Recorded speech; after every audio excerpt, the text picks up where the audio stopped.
These days, Islam sells. So it's no surprise that newspapers are cashing in. But you might be shocked to know just how much they are. After a year-long study by OnePath Network on 5 of Australia's biggest newspapers, we found almost 3,000 articles that referred to Islam or Muslims, alongside words like violence, extremism, terrorism, or radical. And that's just in 2017. We're talking more than 8 articles a day portraying Islam and Muslims negatively. Of those 3,000 articles, there were 152 front pages about Muslims. That's almost every second day. The Australian public really is being bombarded with negative coverage of Islam.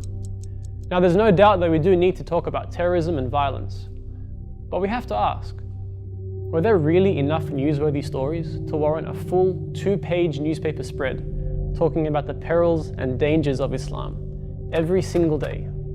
Because that's exactly what's happening right now. It's easy to see these figures as just numbers with no real effect on the Muslim community.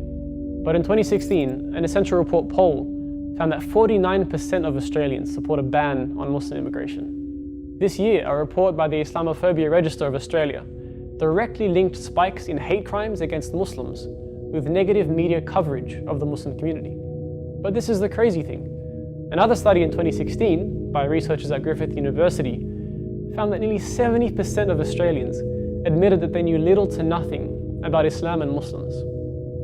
This is the real cost of our current media discourse around Islam in Australia. We know nothing about Muslims, but we hate them anyway.